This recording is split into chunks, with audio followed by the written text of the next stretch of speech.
এতিয়া কোমলতা নাই আমি এতিয়া মিয়াক উচ্ছেদ কৰাৰ ক্ষেত্ৰত প্ৰধান ভূমিকা গ্ৰহণ কৰিম মই আগতে কৈছোঁ এতিয়াও কৰিম কাৰণ সেই মিয়াখিনিক আমাৰ বিৰোধী পক্ষৰ নেতাজনে কি কৈছে গম পাইছেনে যে তোমালোকৰ এই গৰুৰ খুঁটি প্ৰকল্প ভাঙি ছিঙি তোমালোকৰ মাটি ঘূৰাই দিম বুলি কৈছিল এইবাৰ মই আমাৰ অঞ্চলৰ 17,000 ভোট মই যোৱাবাৰ একমাত্ৰ আমাৰ সাংসদ ডাঙৰীয়াক জিকৰ ক্ষেত্ৰত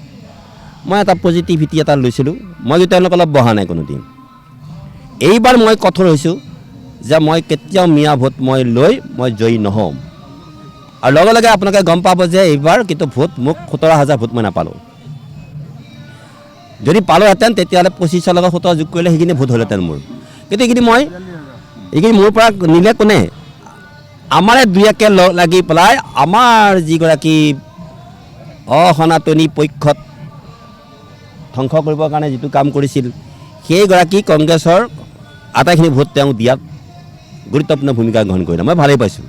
এতিয়া মোৰ ভাল হ'ল কি ভাল হ'ল যে তেওঁলোকে যদি ভোট দিলেহেঁতেন আমাক তেতিয়াহ'লে আমাৰ অন্তৰৰ মনটো অলপ মানে কোমল হ'লহেঁতেন এতিয়া কোমলতা নাই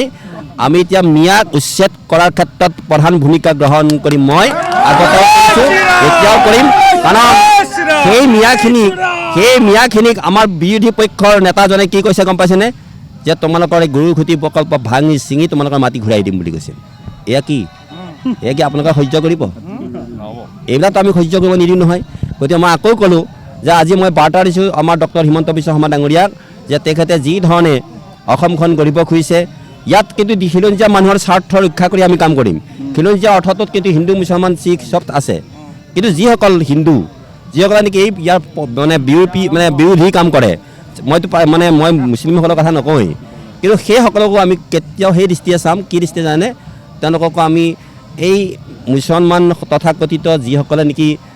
এইবিলাক কাম কৰে সেইসকলৰ দৃষ্টিৰে আমি তেওঁলোককো চাম কিন্তু যিসকল মুছলিমে আমাৰ ভাৰতীয় জনতা পাৰ্টিৰ হকে কাম কৰি আছে সেইসকল মোৰ লগত সদায় থাকিব যে কি ধৰণে ডক্টৰ হিমন্ত বিশ্ব শৰ্মা ডাঙৰীয়াই ইমান কষ্টেৰে আজি গোটেই মানে আমাৰ যিটো নেকি মানে এটা অসনাতনী কাম কাজ কৰি থকা মমতা বেনাৰ্জীক কেনেকৈ আজি হতাই দিয়াৰ ক্ষেত্ৰত কিমান কৰিবলগীয়া হ'ল সেইটো কেতিয়া এদিন চিপাঝাৰ আকৌ আহি আছে চিপাঝাৰ আমি কেতিয়াও খিলঞ্জীয়া মানুহৰ পক্ষে আমি কাম কৰিম খিলঞ্জীয়া মানুহৰ পক্ষে কাম নকৰা যিসকল অসনাতনী মানুহ আছে যিসকল কংগ্ৰেছৰ পাইজান আছে তেওঁলোকক কিন্তু আমি খবৰদাৰ কৰিছোঁ তেওঁলোকে কিন্তু যিবিলাকে মানে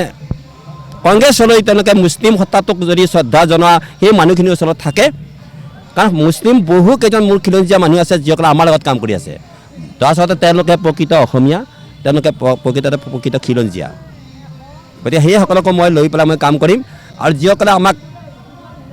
বিশ্বাসঘাতকতা কৰিছে তেওঁলোকক মই মংগল হওক বুলি ক'ব খুজিছোঁ বুধোদয় হওক বুলি ক'ব খুজিছোঁ আৰু চিপাঝাৰ সমষ্টিত এই কামখিনি কৰি পেলাই উন্নয়নৰ ধাৰা মই বঢ়াই যাম আপুনি বিচৰা বাতৰি পাব কেৱল নিউজ 18 এপত নিউজ 18 এপ ডাউনলোড কৰিবলৈ স্কেন কৰক এই QR কোড